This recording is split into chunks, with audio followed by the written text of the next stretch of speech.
What's up everyone, how are you all? Today we are back with another blazing Naruto story. What if Naruto was banished and awakened a new forbidden eye? If you enjoy, then please like, share and do comments. And also check the description to original creator of this beautiful creation. The sun shined dully over the Konohagakure, casting large shadows from the shops onto the streets. 3 years after the imprisonment of Naruto Uzumaki to the blood prison. The loss of his passionate attitude and bubbly nature solemned the entire village, reminding the villagers and shinobi alike of his radiance. Ramen Ichiraku, the ramen shop favored by Naruto, not only being one of its largest contributors but a place of acceptance and tolerance, was getting ready to close the shop permanently without their main source of income missing for years. Various deals and bargains from the wealthier merchants to strip Ayame and Tuchi of their connection to Naruto, but they stood strong, waiting for the day their favorite customer would return. Amino Uruka would stop by as often as he could to eat there when he not only had time and budget.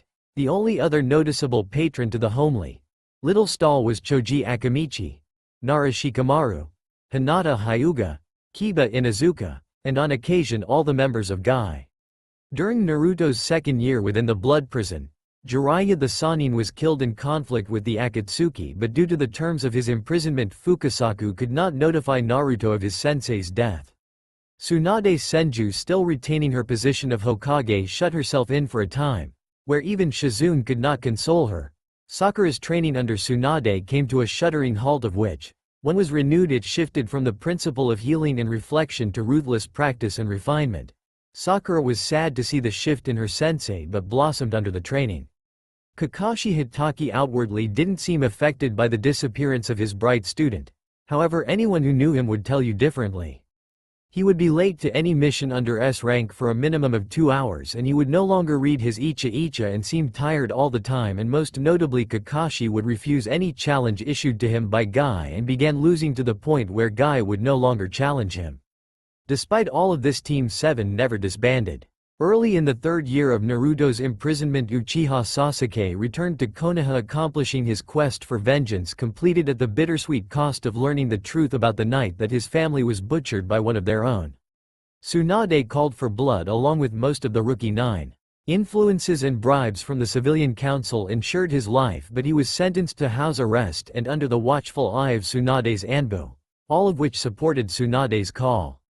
Team 7's missing position was filled by the former Root Anbu, Sai suggested by Yamato. Sakura no longer held her crush for Sasuke, and Sasuke had to live with cost of his actions. Today is October 6th. In Konohagakure, Team 7 stood in Tsunade's office awaiting their orders from the Hokage. "I will be leading this mission," Tsunade said to her shinobi. "It's time to bring Naruto home. The minimum time of his imprisonment is over. The council no longer have any ties on Naruto, and I can obstruct them from any further action against Naruto." Today is October 6th, the day where people in Konohagakure believed that everything would return to how they used to be. Today would be the first of many where they would be proven wrong. Deep beneath the grounds of the blood prison, where light dares not travel, where the dark is silencing and suffocating, sits the prison's final block. Block Z. Block Z is home to imminent village threats. People whom of which are strong enough to kill cage-level shinobi. People in these cages are chained to the point where their movement is restricted to only their bed, bench, and toilet. No lanterns hang from the ceiling, so only darkness filled the view of the prisoners. Prisoners here, if they saw light, would be rendered blind due to the inability to readjust their eyes, but that didn't matter for people in this block, for they would never leave. At the very end of the block, a cage larger than the rest was there. Hundreds of chains went into this cage, all supposedly wrapped around one person who hasn't seen the light in 2 years, Uzumaki Naruto. Naruto was presently sitting on the floor of his cage in lotus position. All the chains that were supposed to be bound to him lay in a shattered ruin around him. He meditates undisturbed by the insane banter of the fellow convicts around him, whom went insane from the lack of light and stimulus. "It has been 3 years, Naruto," the Kyuubi said. "Are you still sure of going forward with this? After everything you've been through?" While the Kyuubi was mostly seen as the most violent and evil Biju out of the 9, he was actually the most wise one, his source of hatred and anger stemming from being sealed into a new human every generation after him be taken control of by Uchiha Madara. I once upon a time would have denied everything you could have told me until you told me about my parents, the village, and your kind. I would have denied it and stated that I would make Hokage no matter what because I promised to. I may have not changed regarding my promises, but I am no longer the village idiot, the dobi, or the fool. Naruto said emotionlessly. The training you gave me down here after that. I will never forgive Mui if he survives, nor the people who sentenced me here. Naruto Uzumaki was never going to be the same after the incident concerning the box of ultimate bliss.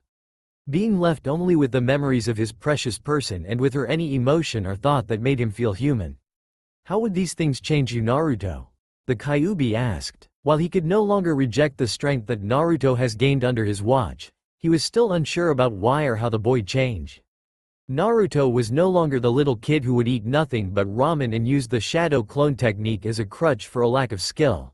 At 16 years old he was no longer short, standing at full height of 5 feet 5 inches and 180 pounds of lean muscle built from countless hours of push-ups, sit-ups, and pull-ups. Naruto's hair had also grown out, long spiky locks of blonde hair making him begin to resemble the man the Kyuubi hated the most, Madara Uchiha. Along with taking along a colder temperament, anyone who knew Naruto would see the change. I will no longer forgive the civilians, the shinobi, or the people I used to call sensei for their shallow hatred, their blindness, and I will never forgive them for betraying me after I gave them everything I could. I will no longer accept being a pawn to the foolish system that we live under, nor will I rise up to defend it. Naruto answered. I no longer wish to live under a system where infants must be made sacrifices to the village in a game of power. I no longer wish to live as a part of a system where children can become breeding factories. And I no longer wish to align myself to people who only live in their past and refuse to move on. Naruto declared. You have still yet to achieve your last declaration, you are still attached to Ryuzetsu. How can you achieve any of your dreams when you cannot live up to your own declarations? It seems a little hypocritical, eh? The Kyuubi questioned. I refer to my past as a dobi, a weakling, and gullible. I will no longer allow that point in my life to define me. I am Naruto Uzumaki Namikaze, the betrayed son of Namikaze Minato and Uzumaki Kushina. I am no longer gullible because I decided to actually listen to you rather than just write off anything you say or do as actions of a monster.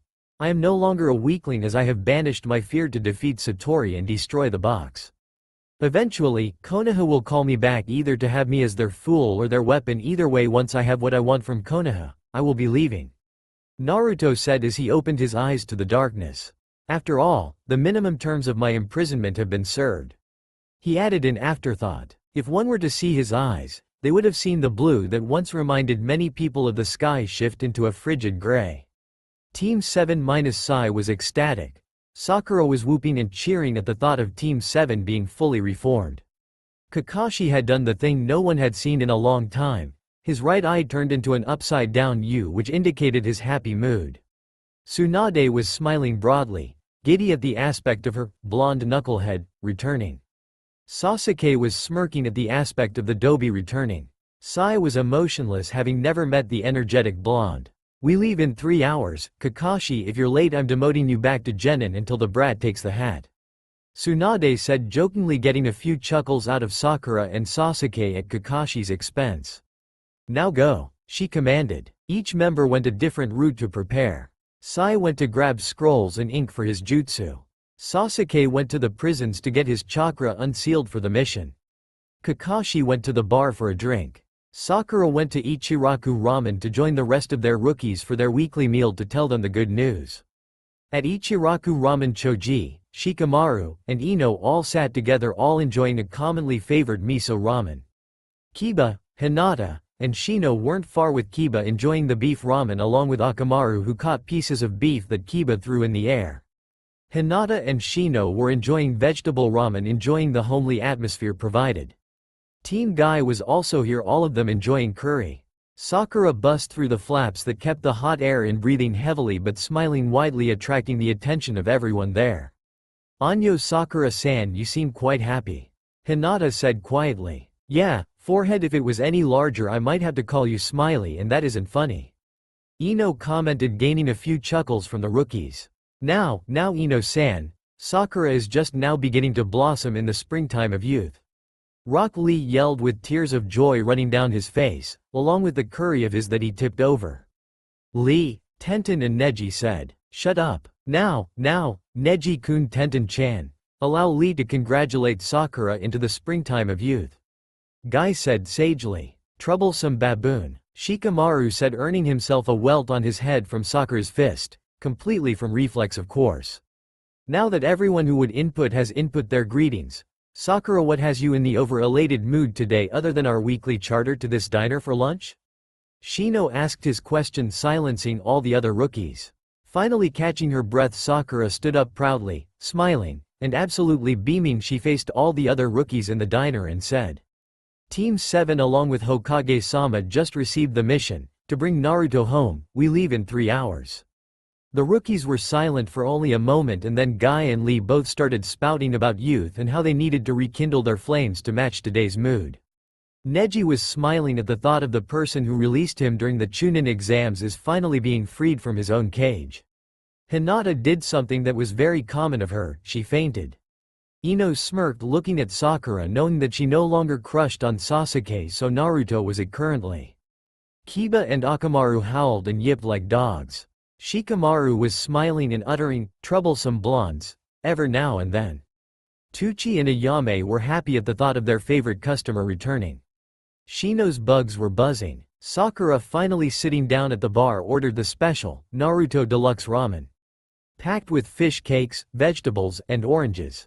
Sakura would leave after 2 hours of talking with the other rookies about what their plans were for when he returned, but the rookies would stay long into the night talking about their experiences with the enigmatic blonde. 1 hour later, standing at the gates of Konoha was Team 7 in Tsunade, and they were facing the rest of Rookie 10 along with their Junin senseis waving them farewell, while the rookies responded in kind with theirs wishing them safe and speedy travels. Spirits in Konoha were high, higher than they have been in the past, and the higher they would be in the future. It took 3 full days for Team 7 in Tsunade to reach Hazuka Castle. Between Tsunade having to show the KUSA shinobi their pass to Hazuka Castle and them originally heading south from the Hidden Leaf to the outskirts of Tianazaku to purchase more supplies and sake. Having only taken 2 days of hard travel, with Sai arriving first because he used his ink bird to scout ahead looking for KUSA shinobi to notify. They rested in Yutsu Inn, which was located 2 hours south of Hazuka Castle. Currently Team 7 and Tsunade were sitting in the diner portion of the inn taking much deserved rest and trying to quell the jitters they were getting. Sakura was sitting with a plate of onigiri and hot tea with honey, trying to calm herself down. "I wonder how Naruto-kun is, after 3 years is a long time."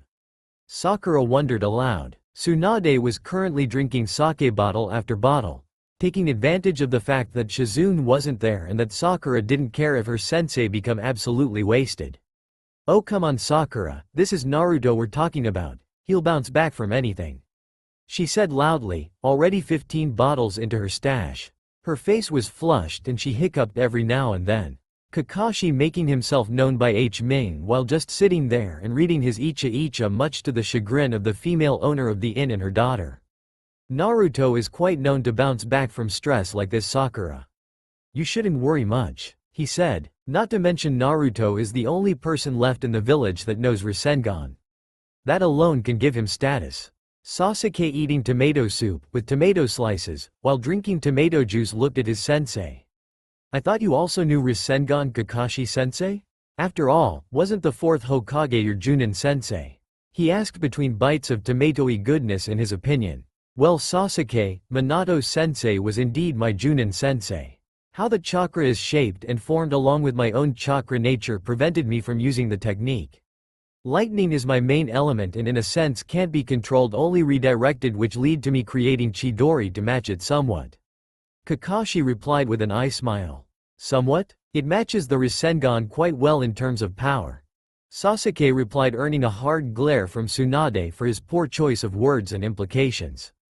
"Chidori, while it has more cutting power than Rasengan, it tunnels your vision, and lacks the ability to do internal damage unlike Rasengan," Kakashi said, undisturbed by Sasuke's antics.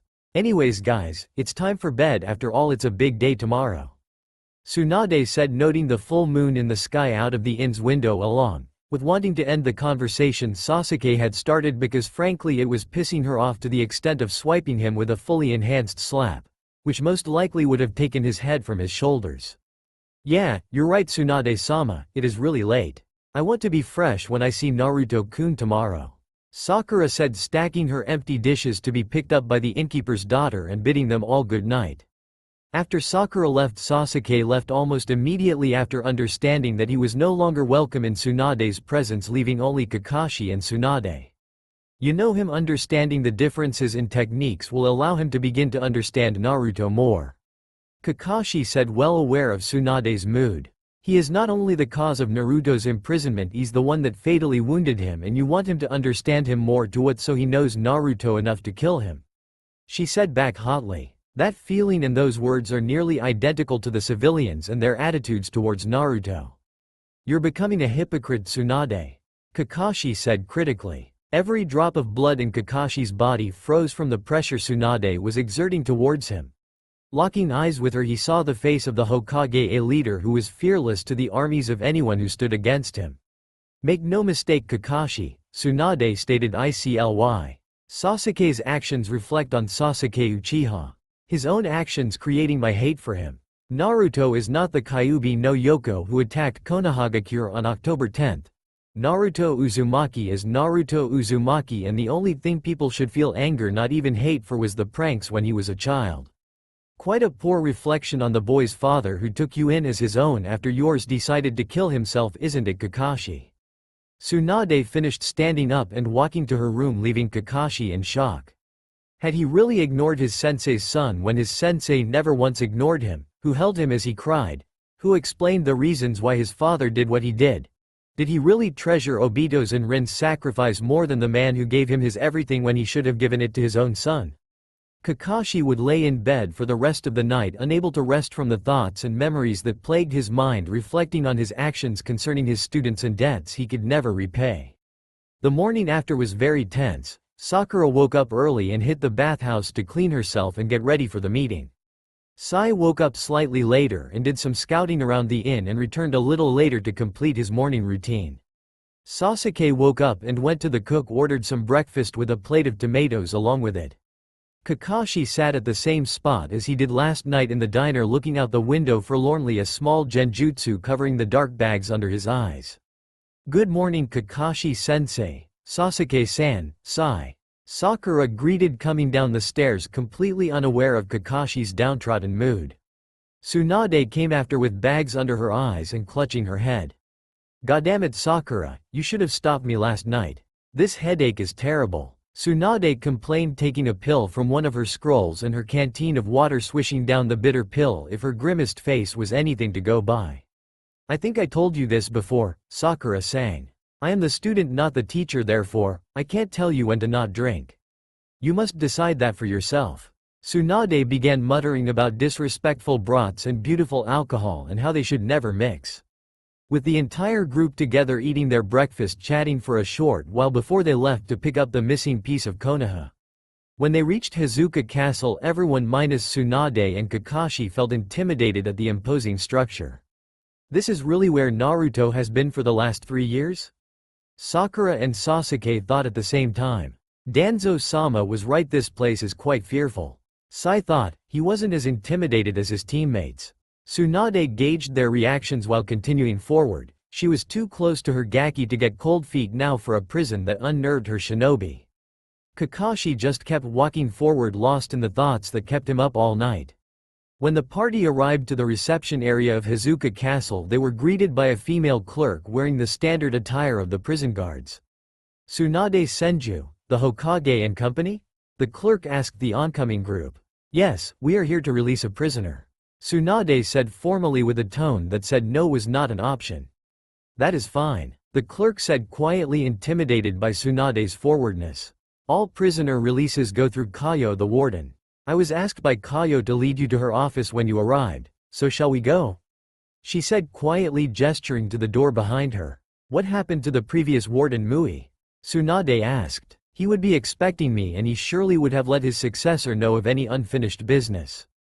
The clerk seemed a little nervous to immediately reply. There was a conflict between two rival parties here in Kusagakure. The clerk started. Everyone around was interested in hearing this. Mui was part of one of the parties and there was a large battle here and Mui was killed, so he wouldn't have been able to relay his duties to the new warden. She finished nervously, looking over her shoulder a few times. She's either lying on someone's orders or someone doesn't want her telling anyone. Tsunade thought. I see, that explains why Naruto isn't in the waiting room. Waiting for us, is that correct? Tsunade aloud. I see that the Hokage still has their amazing ability to sense presences. A feminine voice said. Suddenly a mirror of ice pulled out of a pool of water and a woman with long curly hair stepped out of it and faced the group. Sasuke drew his sword and Sai pulled a scroll from his belt. Drop your weapons, I am Kaio, warden of this prison. Kaio said authoritatively. Sai immediately put his scroll back into his belt, but Sasuke kept his weapon out. I hope you don't take my weapon being as an insult to your authority. I've had bad experiences with ice users.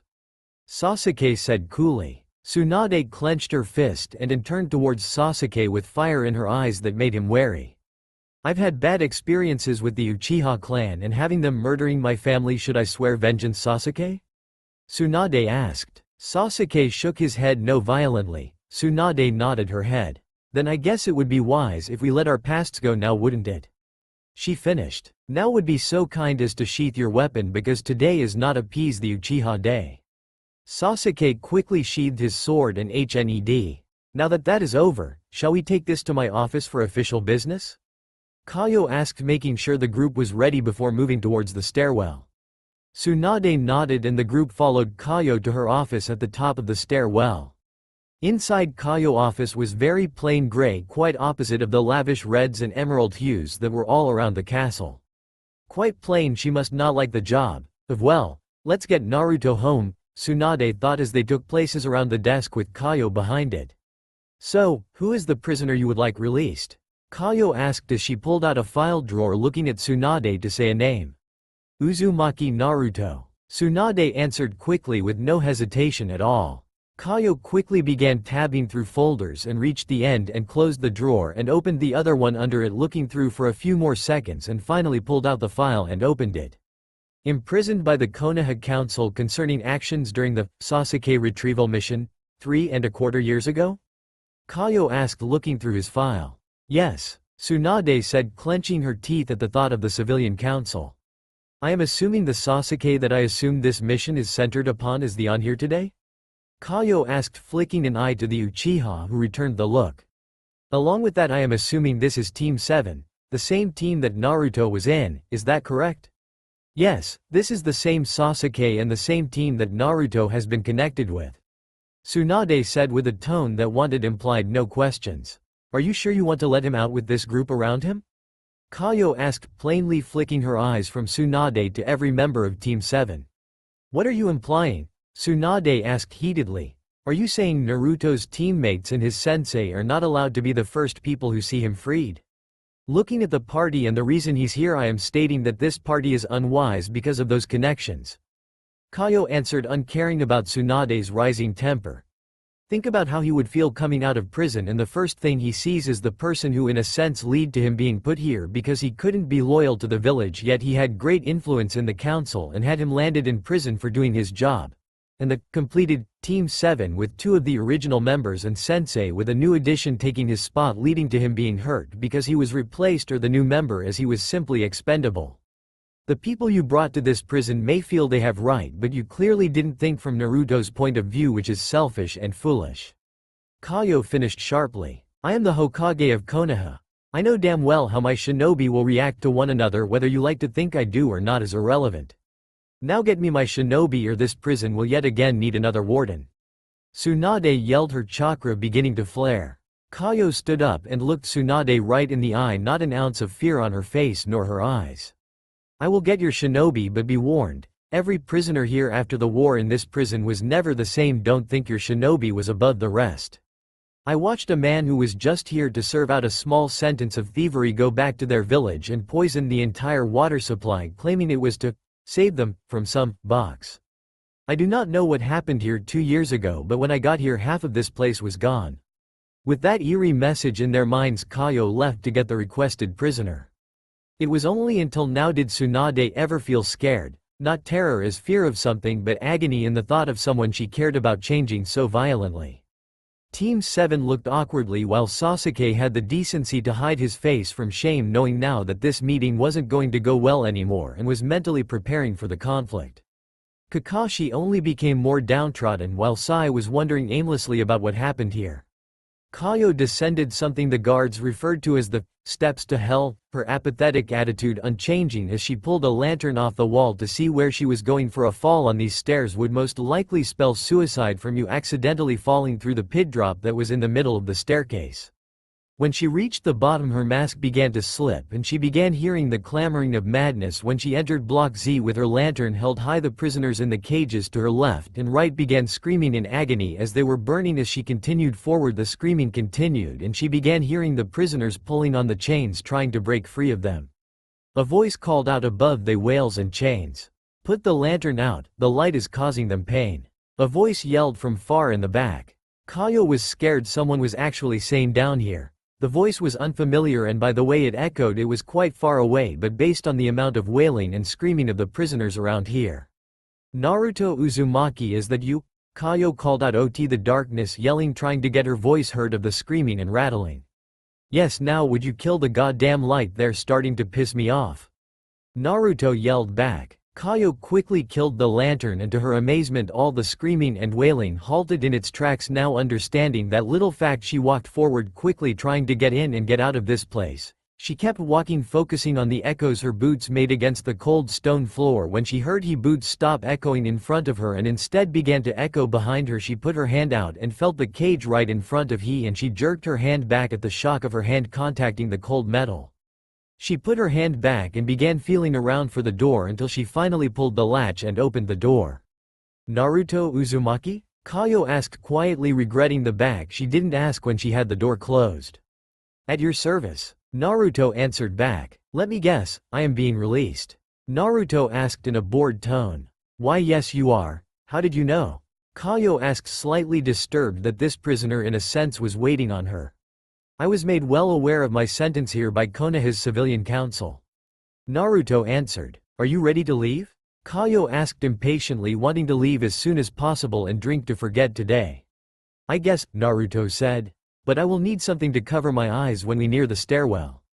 "That's acceptable, now let's go," Kaio said and turned around and hurried down the block at a brisk pace. Naruto got up and began following her. Kaio forgot to take off the chains binding Naruto, but she was so disturbed by the people around her she didn't notice that Naruto didn't have any chains on him, not that she could see in the suffocating darkness. When they reached the top of the stairs, the sun was high in the sky and Kaio was welcoming any sunlight, hoping to wash off the feeling of the darkness she recently experienced. Naruto had a black cloth covering his eyes which was tied haphazardly behind his head. Kaio turned to Naruto, taking the form that she couldn't see down in the cell. Tall, well-muscled, topped with long exotic blonde hair. The only strange thing that she noted was the large circular scar that was on his chest. "Wait up for a moment," Kaio said, standing halfway down the hall that opened up the yard on the way to her office. Naruto paused and tilted his head questioningly. "Sorry, but this is for formalities," Kaio said, forming hand seals that Naruto couldn't see. "Hayaten. Jisarenyo, ice release. Earthen constructive chains of ice." She called chains of ice wrapped around Naruto's wrists and suddenly restrained him. "Quite uncomfortable," Naruto commented dryly. "Not to mention being half naked doesn't exactly help block the cold either. You'll be given clothing when you've officially been released. Can't help that I am trying to picking up the pieces that Mui left behind before he died," Kaio said irritatedly. 2 years here and I have no idea what happened that caused his death or the disappearance of half the prisoner population." Kaio finished shooting an eye at him and memorizing his scar for future reference.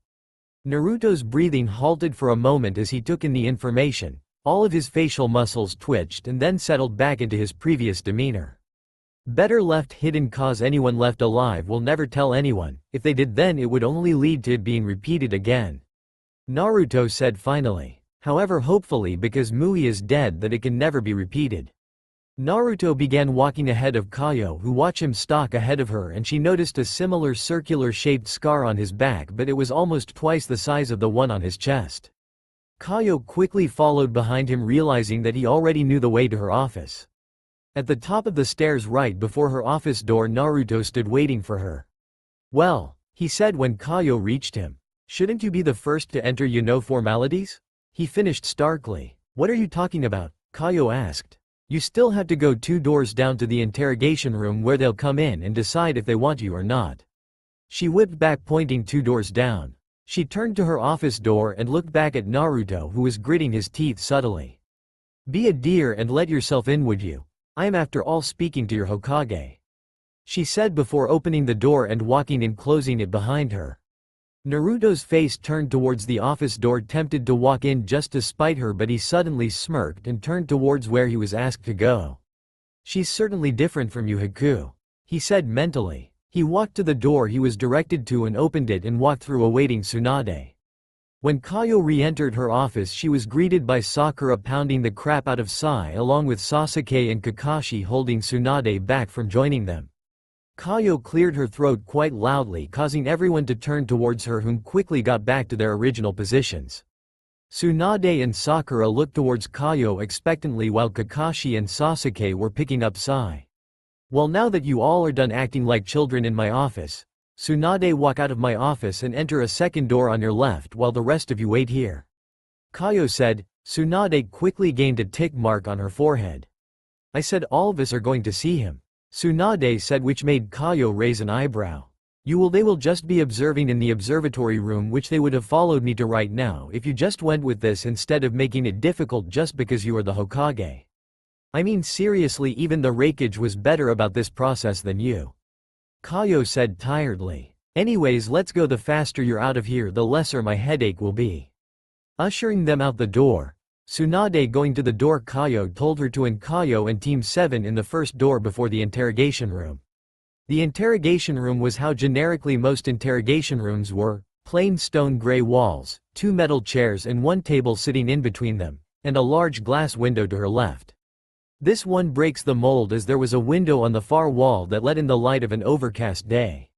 When she sat down, her eye finally rolled over to the figure in the opposite chair of her, and her eyes widened. The figure in the opposite chair didn't look anything like Naruto. She remembered his hair was longer. His eyes were covered by a black cloth tied behind his head, the numerous little scars that she could see along with a large one over his chest. But what made this figure unmistakable for not being anyone else but the blonde brat she loved was the seal of his stomach, a fact that was impossible to ignore. "NN Naruto?" Tsunade asked, unsure of her voice as she was reeling from shock. The figure raised his head and turned it towards her direction. An emotionless mask looked at her. "Tsunade Senju, the Godem Hokage. To what do I owe the pleasure of your arrival today?" Naruto said emotionlessly, shocking the woman. Tsunade began rapidly running her eyes over every single detail of Naruto, trying to piece together what happened to him for him to become so cynical towards her. "What happened to you?" Tsunade asked. "Are you blind? Did a prisoner do this to you? Did a prison guard do this to you?" She couldn't comprehend how someone so cheery changed over 3 years. Naruto tilted his face towards his chest, looking over himself seemingly through the cloth and facing her again.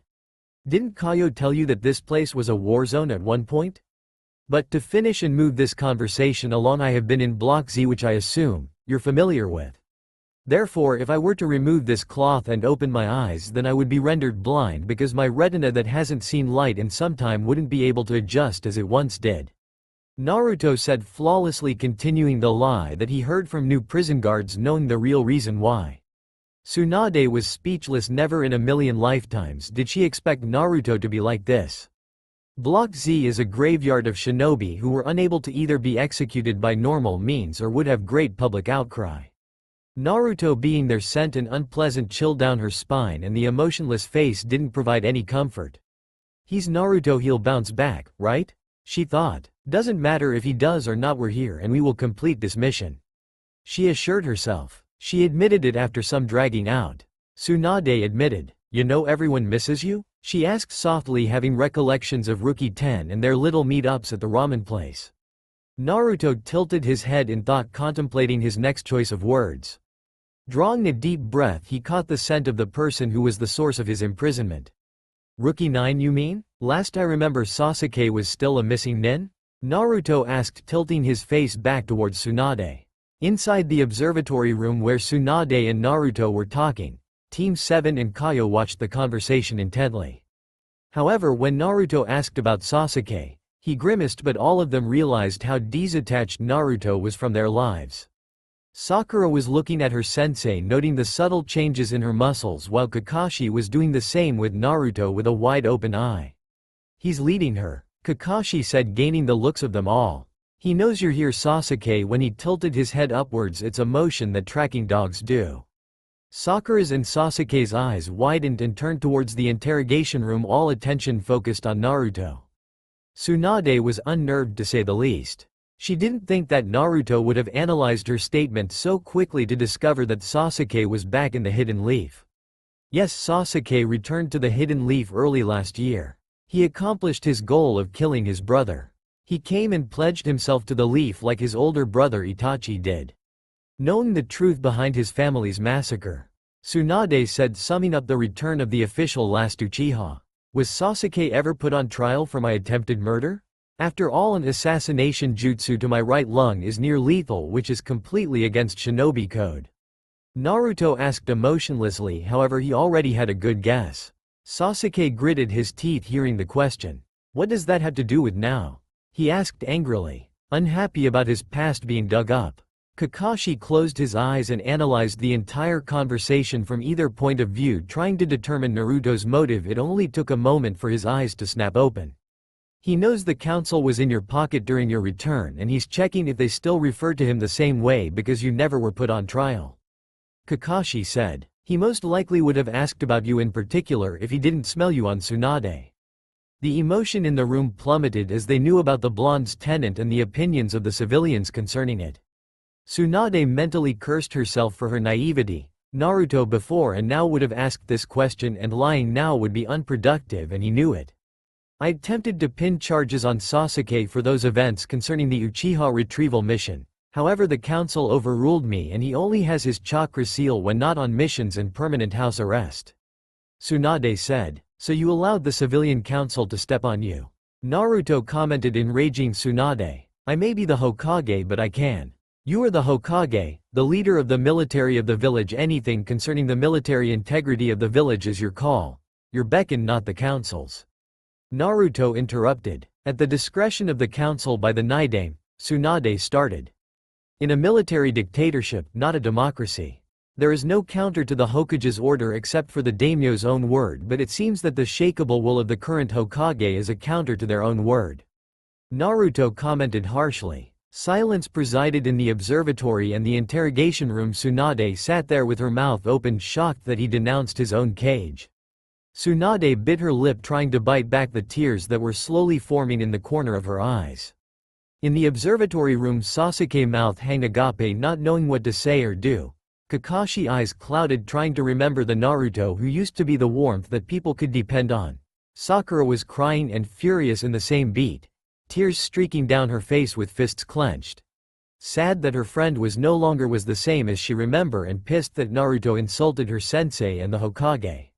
"He's just angry about being imprisoned," Tsunade repeated over and over in her head, trying to quell the uncontrollable desire to start bawling now that any connection to Jiraiya was nearly severed. "We're still taking you home whether you like it or not," Tsunade choked out, looking through hazy eyes at him. "I understand you're mad. You have every right to be, however you have no clue what I have to deal with as Hokage, your Hokage." Standing up, Naruto reached up for the blindfold, which led to Tsunade to begin trying to get up and stop him. Taking the blindfold off her, leaned very close to Tsunade's face and opened his eyes, gray orbs beginning to strain, the whites around his eyes becoming veiny, red, and irritated from the light reflecting off the wall behind Tsunade, and locked his eyes on the Tsunade's own hazel ones. "I know far more than I let on, Hokage," he spat, immediately closing his eyes, getting up, walking towards the door, and faced her again one more time. "If I return, things will change whether you like it or not, Hokage-sama," Naruto finished saying, Hokage mockingly turning to the door, opening it and leaving.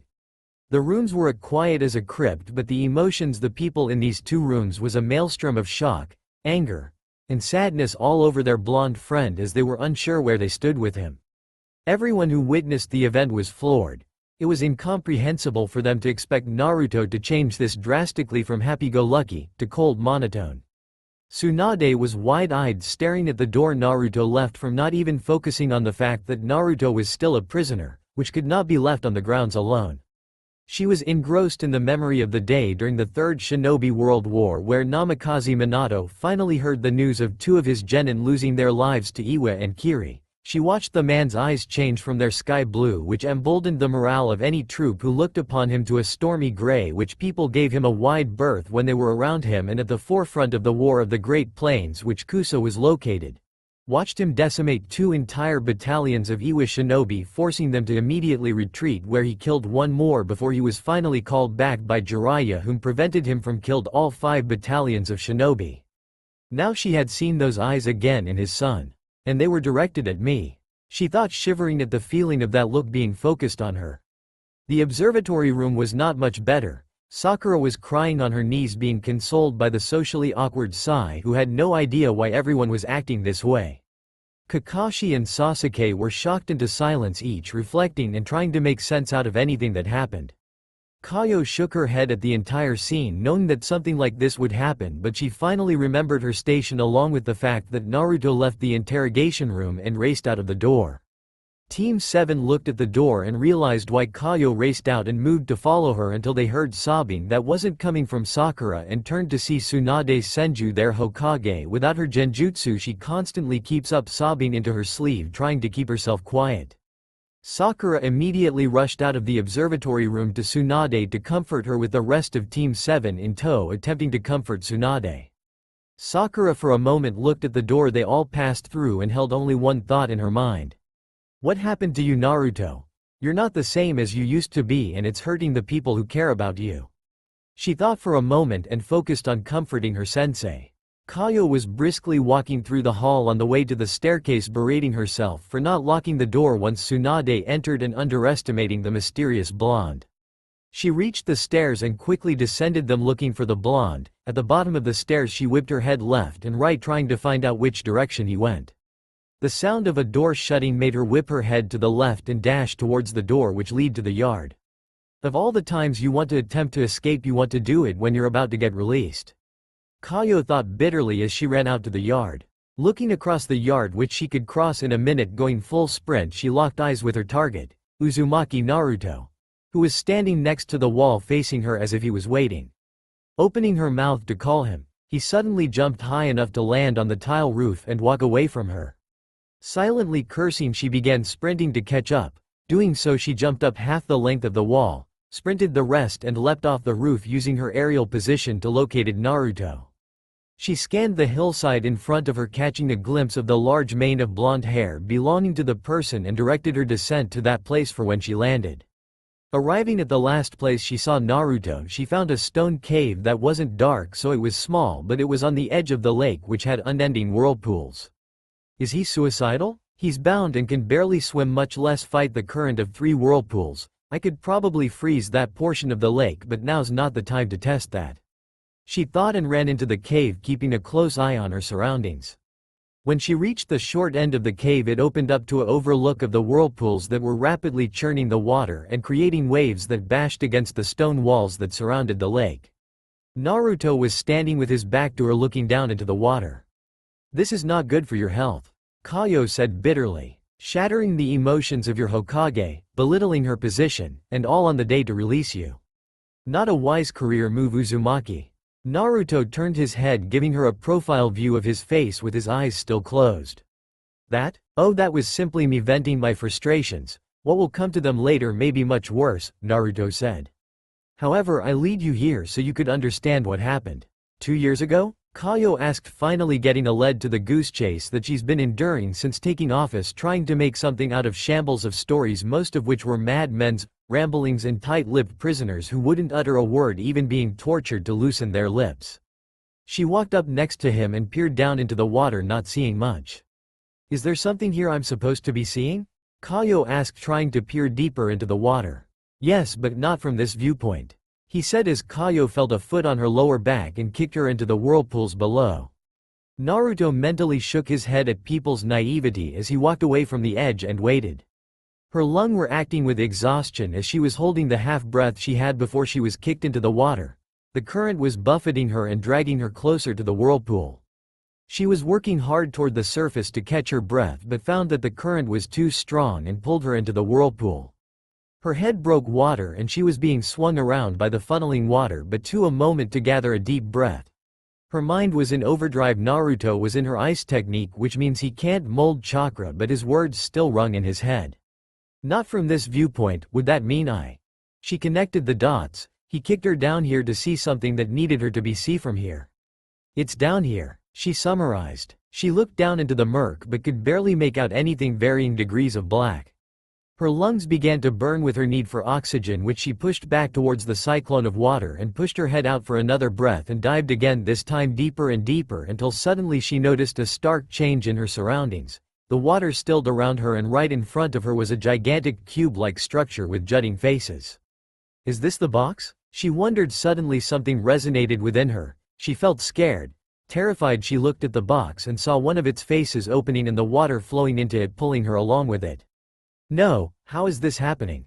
She mentally exclaimed, trying to outswim the pull of the water, but it was too strong. Closer and closer the box dragged her in, its unholy yearning for her fear making it work harder. Kaio's final moments were memories of her son and herself first moving to Wave and getting him enrolled to school there and him making friends with a boy named Inari. Kaio closed her eyes, ready to accept her fate. Kaio awoke with a sharp coughing, leaning over to the side and puking water that she had inhaled into her lungs. Breathing hurt, she felt clammy, warm, and breezy. Regaining her bearings, she finds that she's in the same cave as before, and a few feet in front of her is a soaking wet Naruto with no ice chains on his wrists, stoking a small fire with her clothes hanging from the ceiling, leaving her in her undergarments. You saved me, Kaio choked out between puffs of water that were bursting forth from her lips, absolutely exhausted. Naruto looked up and faced her for a moment before looking back down at the fire and standing up and flipping her clothes around to fully dry despite being completely soaked himself. I couldn't tell you about the box without everyone at that prison who lives from rioting again in fear. Naruto said, finishing rebinding her garments to the ceiling. They would have categorized you like Mui, who was trying to revive the being in that box and was successful. Kaio, despite being half drowned, was a shinobi and her thoughts were racing in her head a mile a minute. Shakily sitting up, she drew herself closer to the fire, warming the back of her arms in the radiating warmth of the welcoming fire. She looked up to Naruto across from her, questions amassing themselves in her mind. I know you want to ask a number of questions, Naruto said, opening his eyes and locking them onto her own brown eyes. I refuse to answer them, he said simply, but the look in his eyes said, ask and I'll throw you back down there. Naruto stood and began making his way towards the mouth of the cave leading back to the prison and looked at her once more, the moon somehow similar to a strange glow emanating from him. You wonder what that box is? That box is the compiling of a ravenous fear that seeks to multiply and consume all in its path. Naruto whispered. Open it like Mui did, and I will kill you.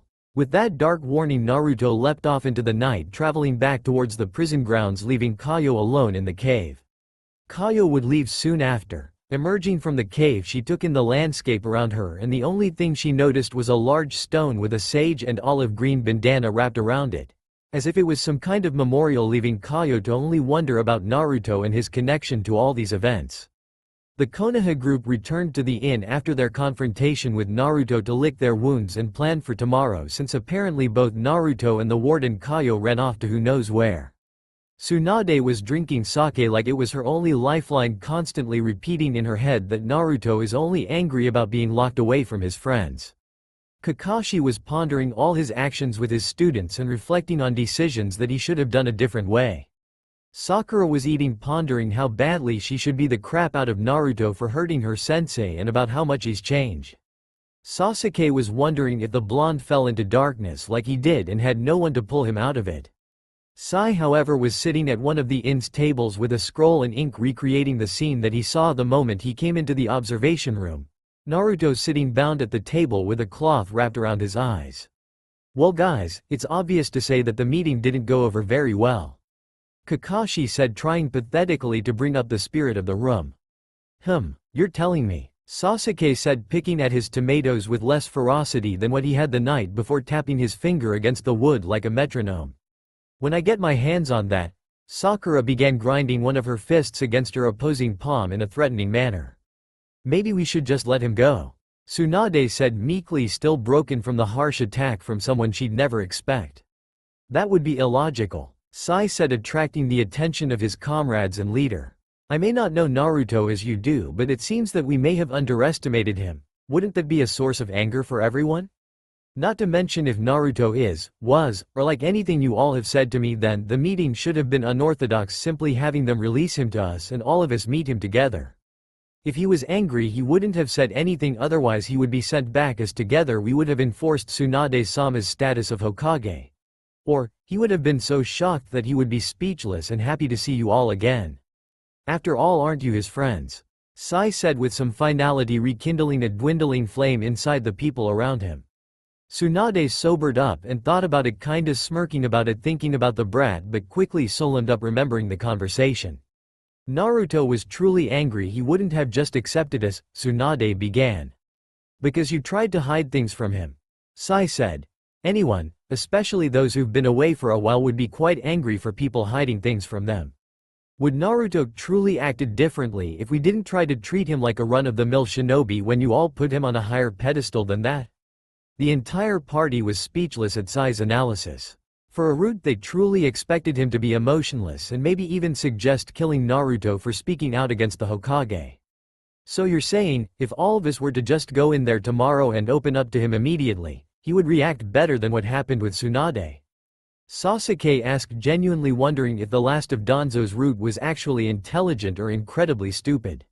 We lose the ability to shock him. Sai answered emotionlessly. But there is a possibility for us to make amends and try to get back on the right foot with him. It wouldn't hurt any more than it already is, because as it is now I can't see this improving any other way unless we make amends. When did you get so smart of human psychology, Sai? Kakashi asked, smiling under his mask at the thought of a new chance. All from the book you gave me, Kakashi-sensei said, answered, holding up a textbook that says, Human Psychology for Dummies and Human Psychology and You. Everyone took that with a grain of salt as the group slowly dispersed on their way to bed, hoping for the best tomorrow. The day after the confrontation, the group of shinobi from Konoha arrived at the prison the moment it was labeled open. After dealing with the standard procedures that occurred the day before, they all were back within Kaio's office. However, this time, Kaio was ghostly pale and every so often casting a glance behind her shoulder, looking for something that wasn't there. Kaio, are you alright? Sakura asked. I am a trained medic and wouldn't mind helping you. Kaio whipped her head to Sakura for a moment and shook her head. I'm just unsettled, that's all, she replied, biting off more than one can chew per se. She finished but didn't go any further. We are here to release Naruto, Tsunade said calmly, the memories of yesterday still floating around her conscious. I will bring him to the Intero, Kaio began. We would simply like him released. We came here early for us to get a full day of traveling back. After all, paperwork takes no time off. Tsunade joked lightly, interrupting Kaio. Kaio unnoticeably narrowed her eyes at them sharply. She closed them and sighed, rubbing her eyes and face. Fine, I'll send him out to the main gate in 15 minutes so he has time to receive his possessions. That sound alright to you, Hokage? Kaio said, knowing that her record of yesterday and today are going to be a pain in her behind. That would be perfect, thank you, Tsunade said as she stood up and gathered her shinobi and left her office. Quickly, Kaio noted. I wish I could get more answers from Naruto, Kaio thought, or at least a way to ward off that memory. She got up and went down to the temporary holding cells located at the end of Block A. Upon arrival, one of the guards ran up to her, a man starting his early 20s. His knees were shaking like jello and sweat was almost steadily beating down his face. Ma'am. AAP prisoner S showed up and forced his way into the holding cells, kicking the prisoners originally in there to another holding cell, causing chaos. The man said, his stutter going into theatrics as his sentence neared its end. Kaio waved the man off and stepped inside the holding block. The holding block is small, it has warm brown walls, and the two holding cells that were located here, each on the other side of the single hall, they're simple wooden cages that people without chakra, unless incredibly powerful, could not break. The door to the holding cell on the right was ripped off its hinges and lays in the middle of the hallway. The left holding cell was literally filled to the brim with prisoners, each of them groaning in strain as everyone in the room was squeezed together, barely able to draw a full breath. "Kid does work," Kayo though as she turned towards the right and entered the holding cell. Naruto sat on the bench meditating and broke his form the moment she entered. He opened his eyes and looked at her. "I guess I have been officially released," Naruto said, standing up a full head taller than Kayo and staring down at her, his eyes now adjusted to being readjusted to the light. Kayo nodded and turned around and walked out of the cell, Naruto following behind her. Leaving the holding cell area, she found the original guard and made him start repairing the cage. She walked briskly towards the reception area to get Naruto his things and have him on his way. The holding bay is where all prisoners' personal possessions go before they're sealed and caged. When they were let out, they come back here for all their possessions and new ones if they have been imprisoned long enough that all of their possessions are either too small them to wear or spoiled so they couldn't eat or drink it. If prisoners grew out of their clothing, they were given new ones at the discretion of the warden. Kayo walked up to the reception center, ordering them to grab a set of clothing for Naruto, who just sat there watching, idly flicking his eyes from one guard to the next, completely emotionless as they scrambled to complete the orders given to them in a timely fashion. After a few moments' wait, a guard returned with a neatly folded set of clothing: black shinobi pants, a black cloth vest with white stitching around the edges that idly resembled tree branches, smoke, and the kanji for death. Black shinobi sandals similar in design to the ones he wore when he was in the academy. Kayo passing them from the guard to Naruto, she pointed across the entryway at the restrooms for him to go change. "Guess this isn't every day for those guards," Naruto thought as he walked into the restroom. It was a room with only a row of 3 stalls and 3 sinks. The disabled stall was in the back, the one right before that was occupied, and the first was open. Naruto flicked his eyes to the feet below the stall and saw a navy blue shinobi sandals and the hem of dark gray shinobi pants. "No doubt about it, that's Kakashi," Naruto thought blandly as he briskly passed the stall before Kakashi decided it was a good time to get up and leave and saw him and closed the door, standing in the corner on the other side of the toilet. Shimming off his old orange tracksuit pants, he quietly donned the new clothing. He sat on the toilet waiting for Kakashi to eventually leave. Another set of footsteps quietly entered and paused at the entryway. "Kakashi-sensei, let's go, we have to wait by the gate for Naruto to show up," Sakura said before walking back out. Kakashi sighed and stood up and left the stall, the sound of his book closing and being stuffed into his back pocket mixed in with the drum of the ventilation system. Washing his hands for proper measure, he walked near the doorway to dry his hands with the paper towels, but dwindled around the door, staring at the last stall pensively for a long moment before finally departing. Naruto in his new clothing released a breath he didn't realize he had been holding. Quickly taking stock of any noises outside, he waited a few minutes before quickly exiting the bathroom. Outside, Kayo stood with her hands on her waist, staring at him irritatedly. "Enjoy your recess in there?" Kayo asked snarkily. "Dodging the people I'm about to take you to is really counterproductive." Naruto stared at her for a moment before sighing and shrugging his shoulders, walking towards her office. "They aren't supposed to see me before, correct? Then all I simply did was preserve your formalities," Naruto said as he began climbing the stairs with a pissed Kayo trailing behind. At the top of the stairs, Naruto and Kayo both arrived at her office door. Naruto turned to Kayo, gesturing for her to enter first, to which Kayo smiled darkly. "You should go first, I'll follow after, to follow formalities," Kayo said sweetly, her tone hinting that no was not going to be an option. Naruto sighed and walked through the door, accepting whatever will happen next. The office was well suited for doing paperwork. The lack of any personal items within the office minus bookshelves to keep various books and scrolls off the ground either described Kayo work ethic or his attachment to being warden. Kayo immediately entered right behind him, carrying a scroll with his name on it, and set it on her desk, taking a seat and gesturing for him to take one as well. "As it stands, Naruto Uzumaki," Kayo said monotonously, "you were put in here for the failure of the Uchiha retrieval mission, is that correct?" Naruto nodded, boredly tempted to start twiddling his thumbs in front of her.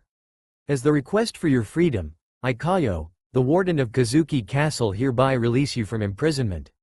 Slamming the stamp down on the scroll that labeled him a free man, she rolled it back and sealed it with the official seal of the warden and handed the scroll to Naruto. "I assume I have to go alone to meet them." Naruto said dryly, pocketing the scroll. Kaio smiled, nodding, and suddenly had a teasing look. Don't tell me that you're scared to face them. She teased, pulling out overdue paperwork, starting to sign various documents.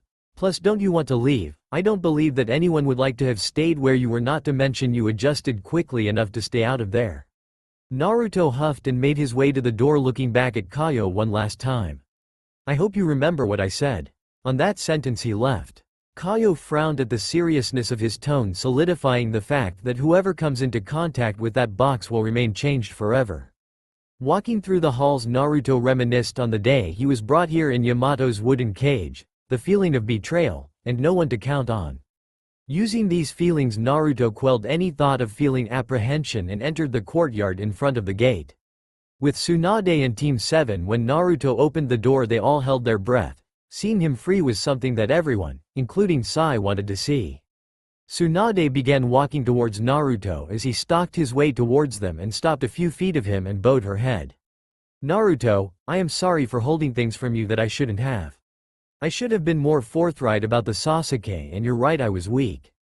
Tears began dripping from her eyes onto the stone walk.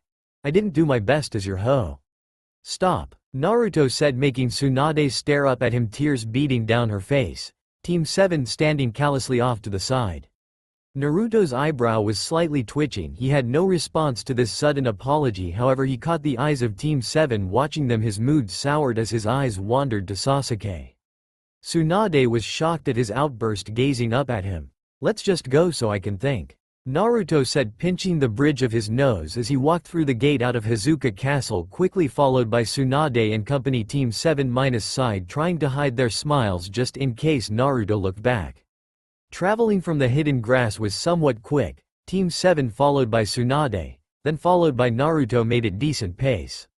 They were traveling slower, knowing that Naruto might not have been able to keep up his usual stamina.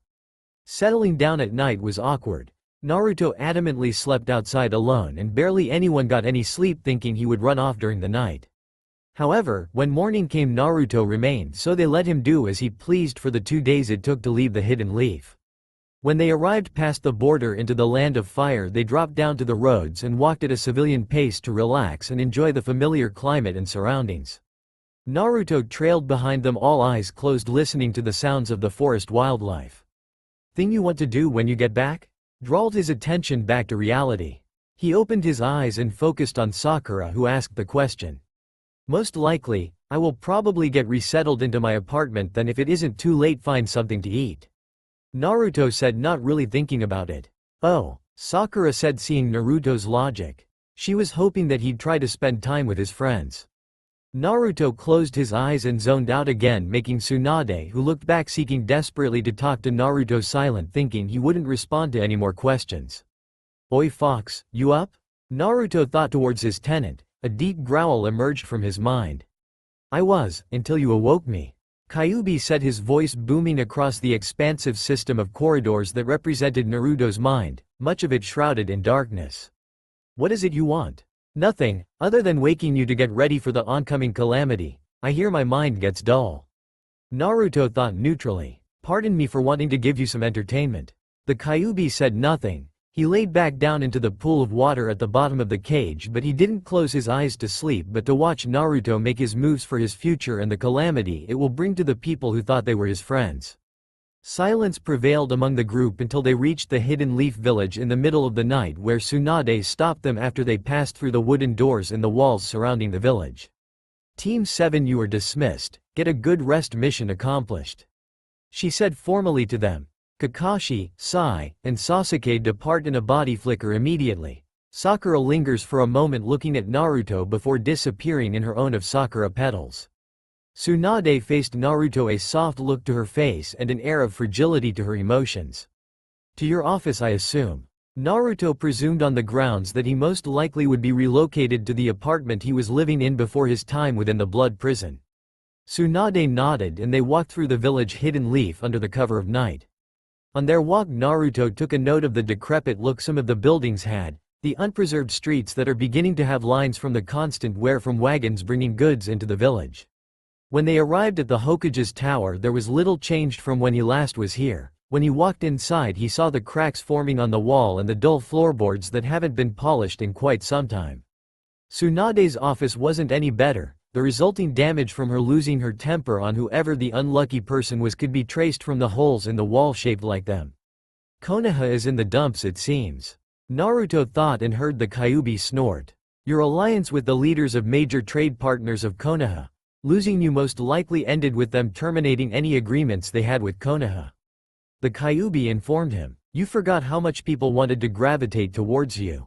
Naruto mentally snorted as he paused in front of Tsunade's desk as she walked on the other side and opened a drawer and pulled out a key ring with a single key on it and threw it to him. I assume you know where to go? Tsunade asked as Naruto caught the key. Yay, I do. Naruto replied as he looked at the line of pictures showing all the Hokages, lingering for a moment on his father before turning and heading towards the door. Naruto, wait, Tsunade called. It's been a long trip, Tsunade. It's best to start everything tomorrow, and trust me, you'll want the rest. Naruto said, turning towards her with that same look he had when he was in the interrogation room. Tsunade was left in the room, mouth hanging agape, as Naruto walked out the door towards his apartment. When he got to his apartment within the red light district of Konoha, he slid the key into the key lock and the handle fell apart like it wasn't held together by anything. He sighed as he just shoved his door open and walked in. The apartment looked like a dump, rubble scattered across the floor, the glass of his windows shattered, adding to the rubble. Along the walls of his apartment there were messages painted on the walls saying, Demon Child, Hellspawn, Monster, and Unloved. He looked at them before walking into his room, which looked untampered, but the bed was far too small for him now. He threw off the blanket and laid on it with his legs hanging halfway off the bed. Get ready, Konoha. The Hokage's son has returned and all he seeks here is his righteous vengeance. Naruto said ominously out loud before closing his eyes and traveling to his mindscape to prepare for tomorrow. The morning after Naruto's arrival was met with a bright and early sunrise, the rays casting bright light across the hidden leaf that plunged the shadows of night away. Within a rundown apartment with hateful graffiti splattered in red paint, the only denizen of this place awoke. Not from a restful sleep but with fatigue that military generals had when they made plans with one another in an effort to win the war. He walked over to the fridge to test to see if the power was working and found it to be so. Inside was a fresh carton of milk, some meat, and cheese. In the cabinets there was bread, so for his breakfast he made himself the only thing that he could given his resources. However, he made sure to use every single slice of bread, cheese, and meat. Some habits die hard, he thought, his actions an effect from living in prison. The act of eating until you were on the verge of throwing up from the fact you didn't know when you would get your next meal. So after consuming the equivalent of 15 meals, Naruto went into the bathroom and washed himself and putting on the same clothing for his meeting in the morning. Standing at the entryway of the apartment he walked out and left the door wide open, his direction the Hokage's tower. Sakura woke up energized and excited, throwing off the covers. Getting up and running into the bathroom to wash up before meeting with the rest of the rookies and telling them the good news. He's back, she exclaimed mentally as she stepped into the shower. After a long period of time she emerged and quickly dressed into her outfit of jean shorts and a red blouse before going downstairs and dashing outside, eager to meet with the others at their designated meeting spot in the morning, the Akamichi Steakhouse. Naruto walked into the Hokage's tower and walked through the empty lobby towards the receptionist. A civilian hire, no doubt, judging from the fact she didn't react when he entered, not even enough to just lay eyes on him. Also the fact she was rubbing sleep out of her eyes showed she wasn't awake and alert, along with the fact she wasn't exactly fit either. He walked silently towards her. The moment he filled her peripheral vision she looked up and saw him and his facial markings and jumped back in shock. What are you doing here? The council said you'd be in a cage and we'd never have to worry about you. She said, Naruto sighing at the woman. Unfortunately I have a meeting with the Hokage. Please page her, Naruto said. The woman looked at him defiantly. No, I think you'll have to wait until the council returns and they put you away again. She said, thinking that they would protect her from the Hokage and Naruto. Naruto narrowed his eyes at the woman, suddenly snatches the woman with his left hand, covering her mouth, muffling the yelling. He looks across the desk and finds a stapler. He picks it up with his right hand and looks at the woman struggling, her eyes staring at him terrified. He unhinges the stapler with his one hand. Are you ready? Naruto asked monotonously. The The woman shook her head saying no in her muffled pleas for mercy. Naruto mercilessly beat and stapled the woman until she fell unconscious, blood pouring from the multiple staple wounds all across her face. Naruto walked to the bathroom on the bottom floor and washed his hands of her blood and walked up the stairs to the Hokage's office. He arrived at the door and knocked lightly, hearing a sound come from inside granting him allowance to enter. Stepping into the office, Tsunade locked eyes with him, shocked to see him this early. "Naruto, it's surprising to see you here. I thought you'd still be asleep till noon," Tsunade exclaimed, apparently forgetting his ominous message last night. "I can't tell between the same scornful graffiti and destroyed apartment, the messed up mental clock from being underground for 2 years, or the fact I am making you call a council meeting immediately to explain my arrival this morning," Naruto replied coldly. Tsunade's blood froze. Why does he want a council meeting this morning? She thought, I'm not going to deal with those geezers if I don't have to. No, Naruto, I won't be calling a council meeting. I don't know your reason why, but I am reserving my right as Hokage to deny such a request, Tsunade informed him professionally. Then I assume then you'd just hand me my inheritance then? Naruto asked. Tsunade narrowed her eyes at him. There's no way you would know. That's an S-ranked secret, no one would willing tell him unless. Tsunade froze. The Kyuubi told you, didn't he? Tsunade asked. She was by no means dumb. Before he was banished, Naruto could hear the Kyuubi and fought for control of himself when his emotions were out of control. Naruto looked her in the eyes and then smiled darkly. Yes, he did, and at first, I didn't believe him, but now, you just confirmed it. The conditions of my inheritance was I either to reach Chunin in rank or reach the age of 16, correct? Naruto said, barely restrained his temper, and cracking the wood on the back of the chair. Tsunade sat in front of her desk with his bare hands. Tsunade knew she now was treading on thin ice. She was now obligated to hand him his inheritance, no questions asked, but the changes she saw in him worried her. Naruto, I know you won. I already know about my parents, godmother. Naruto snarled, shattering the back of the chair he was holding. And about my godfather, the village, and the third's irreversible mistake. He continued, so you can either call the council and allow the fourth Hokage's son to make his list of reparations against the village that wronged him, or you can hand me my inheritance and I'll take my clan elsewhere. Naruto growled. Tsunade was shocked to find that he left only for what is his, then to leave or make his demands of the village. The council would immediately deny anything he said, well, the civilian side at least. Or he could take his inheritance, which included a quarter of the village's funds due to the Uzumaki clan helping the Senju clan found Konoha before the Uzumaki were nearly wiped out during the Third Shinobi War. Konoha losing that money would cripple it for a minimum of 2 decades.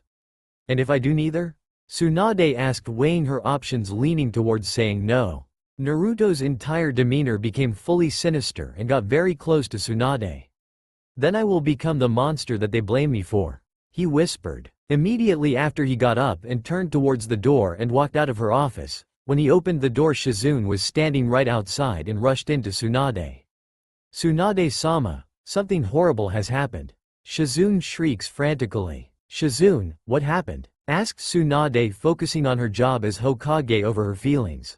The secretary downstairs has been brutally tortured. Someone took her own stapler and stapled half of her face. She's in shock, she reported frantically, trying to coax her sensei to heal the poor woman. Tsunade was shocked. She turned to look at the door where Naruto was to find him gone. He's the one who did it, she thought. Shizune, take me there. I'll take care of her myself, Tsunade said, getting up towards the doorway. She paused.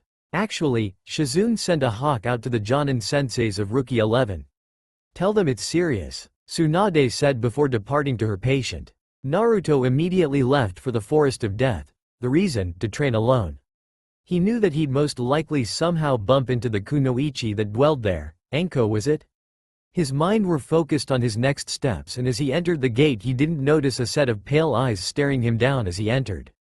The owner of those eyes, a young man wearing a battle kimono, body flickered from his position straight towards the Hokage's office.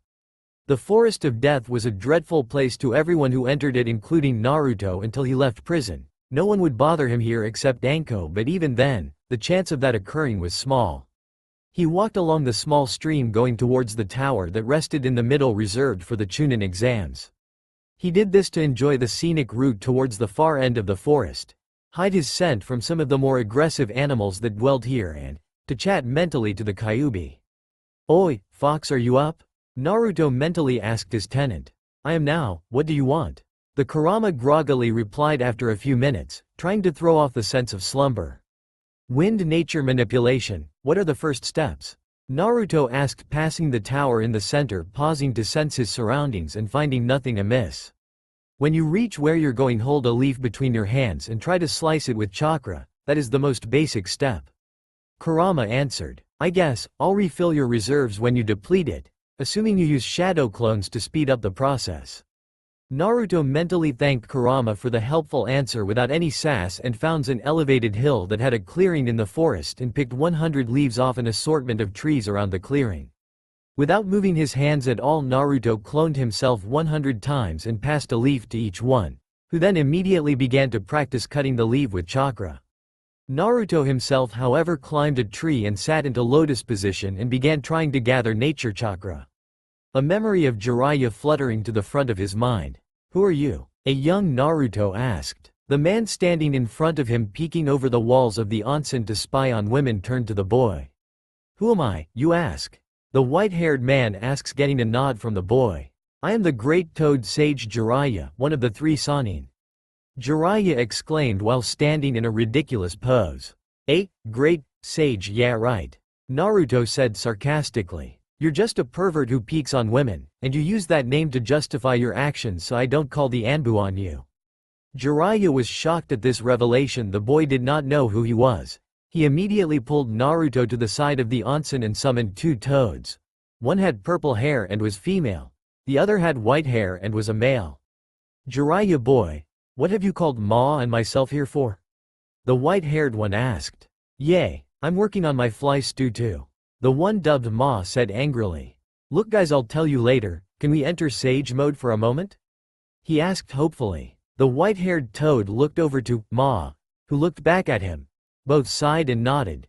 They took positions, one on each shoulder, with all 3 facing Naruto. They meditated for a moment, and then the Jiraiya's face grew 1 or 2 warts, and when he opened his eyes, the gray color of his eyes became the toad-like pupil. His teeth became sharp like kunai. This is a mode only I out of the other 2 sages can enter. Tsunade nor Orochimaru can do this, Jiraiya boasted. Neither can harness nature chakra. Wow, Naruto exclaimed, while he was put off by Kakashi-sensei for Ebisu to train him. He learned that there was nature chakra and that you could harness it into your body. After that, those 2 began talking and Jiraiya began showing the boy the steps to obtaining Rasengan. "You're turning into stone, boy?" Kurama said, flooding the boy's chakra system with as much demonic chakra as the seal allowed in order to dilute the nature chakra in his system.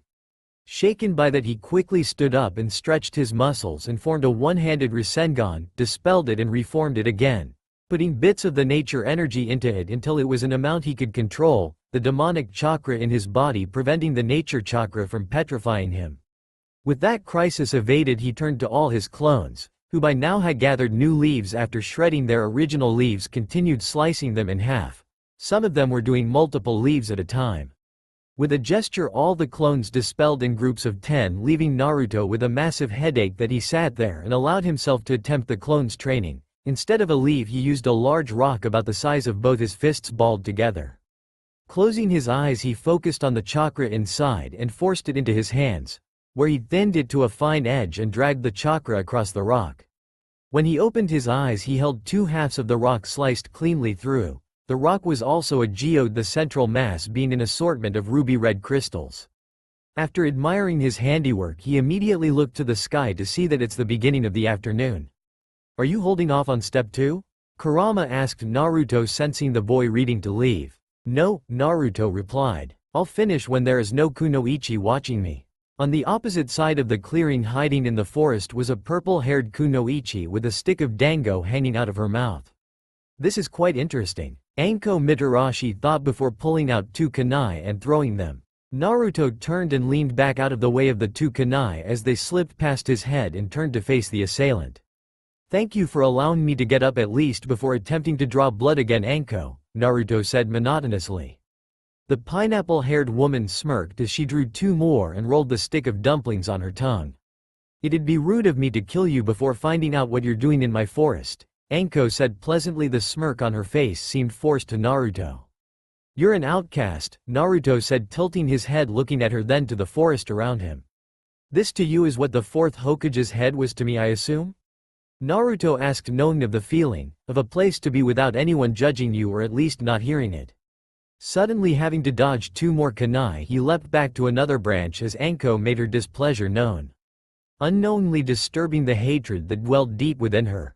Don't act like you know a fucking thing about me, she roared and charged, leaping from branch to branch towards Naruto, who stood waiting for her. She went for a flying kick to his chest.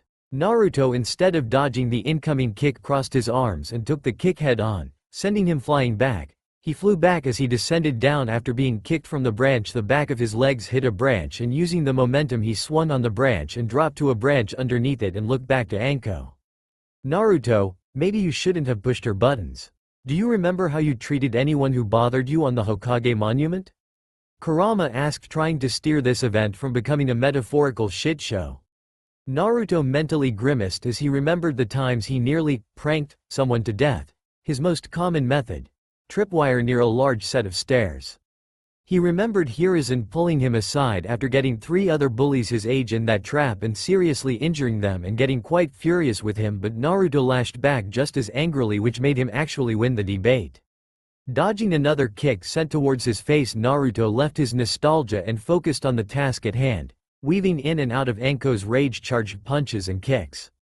While her first kick didn't exactly hurt, he didn't have a clue what tricks were up her sleeve. Anko was absolutely furious, her teeth set like a snarl and furiously attempting to hit this blonde brat. Who the fuck does he think he is? She ranted internally, her fists breaking the air right next to his face, making his long hair blow backward. She wasn't going to kill him, but God, was she going to make him fucking hurt. Internally debating the best course of action, Naruto decided that the best way to preserve any sort of secrecy, he leapt back a few branches back onto a different tree, gaining distance before seeing Anko axe kick the branch he was just on. You know, this doesn't have to be a fight, Naruto called. I was simply making a statement. Who the fuck do you think you are to make some fucking statement like that? She yelled, pissed. To call me a fucking outcast, a Tokubetsu Jonin, one of the best T&I agents in this entire place. What do you know? She launched at him, fist cocked back into a haymaker. Something snapped in Naruto at that moment, and his eyes narrowed at the rapidly approaching Anko. Naru. Anko flung her fist forwards, putting all her weight into it. The guy was standing straight with his arms crossed, a form so bad could be academy level. Until her fist was caught and she locked eyes with Naruto, whose eyes were red. Suddenly all the rage that filled Anko disappeared and she remembered who she was dealing with. Oh fu. A fist slammed into her face, sending her through the branch she just leapt from and onto her back on the forest floor. She knew she didn't have time to check her injuries. She leapt up to look for him and found his eyes, and suddenly the sky became red around her and she felt his killing intent, and she knew that nothing that Orochimaru could do to her could have prepared her for this. She could not see his face, only those red eyes. There was no life around here. It was like the Shinigami himself was here. He began walking towards her and it was like she was being drowned in a whirlpool of hatred. When he was only feet away from, the red around her began bleeding to black. The shadowy figure stepping toward her with malevolence pouring from its outline like flowing blood. Anko kips up onto her feet and makes a beeline for it, trying to put distance and foliage between here and that entity. After a few long minutes of jumping tree to tree and making an awkward path to follow, Anko stops on a branch and leans against the trunk of the tree, peering to where she came from, hoping she lost it.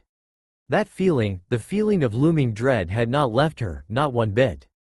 Beads of sweat run down her brow from the quick exertion she did to put distance. The leaves rustle a bit and she turns away from them to give the illusion of her not being there.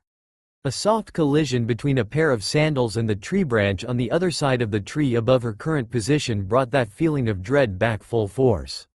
Alright, maybe if I remain quiet and still, he'll pass over this area. Anko thought quickly. Then I'll make my way back to the village and he won't attack me there, and I can get a team to subdue him. A mere minute passes and the sound of him departing makes her lighten up slightly. Thankful for his oversight, Anko leapt quickly from the tree towards the exit of the Forest of Death. Passing the first set of trees, she sees the gate off in the distance and makes a mad sprint for it. She sees a shadow cast over her and notices that it was him already positioned for an axe kick that she couldn't avoid. I'm going to die here, she thought before the kick connected with her head and sent her crashing down to the forest floor stories below her. Naruto landed a few feet from Anko and looked at her crumpled body. The kick to the head immediately knocked her out, he guessed. Then there is the fall from about 3 stories, cracking, most likely breaking a few bones since her being unconscious would prevent her from adding chakra to her limbs to fortify them against the impact. This probably wasn't a good idea, Kurama says, knowing that the boy retook the reins of his rage. You can't just drop her off at the hospital, that'll raise too many questions. You walking around the village with her in your arms also will raise questions. You're right, Naruto replies mentally as he walks up to her and picks her up gently. I can't leave her here, the animals and plants of this forest will kill her. I can probably leave her at another training ground, but if no one is changed, then that can lead to new issues for her, that with her injuries. I'd rather not leave her to fend with alone. So, I'll leave her back at her place. She probably has the keys on her and I can leave here there with no worries. Plus, Naruto says aloud, looking at the sky above as it begins to dim over into the evening. It's getting dark out. He hauls her back to her apartment, which incidentally isn't more than a block from his, and he finds her place as much as a dump as his, with dango littering most of the general space. At least it isn't hatefully decorated, he thought as he went into presumably her bedroom. The bedroom was better than the other parts of the place he has seen. Most of the danger and waste associate was in the general living space. So he gets her atop the bed and moved to leave. I still think this isn't a good idea. You allowing her to live could allow her to inform that Hokage of your current strength, and that wouldn't help you with your plans, Kurama said from his mindscape, which now is a carbon copy of the Forest of Death. Killing her doesn't do anything more than give the civilian council more fuel for their argument of why they shouldn't give me more of my inheritance. Keeping her alive allows them to know that I have better control than before, and I know who I'll actually go for. After all, it's only Kaharu and Homura left. He walked to the bedroom door and stopped before passing through it. Plus, leaving her alive is better for me. After all, it wouldn't please my mother to kill her one student. That's all for now. If you enjoy, then please like, share and do comments.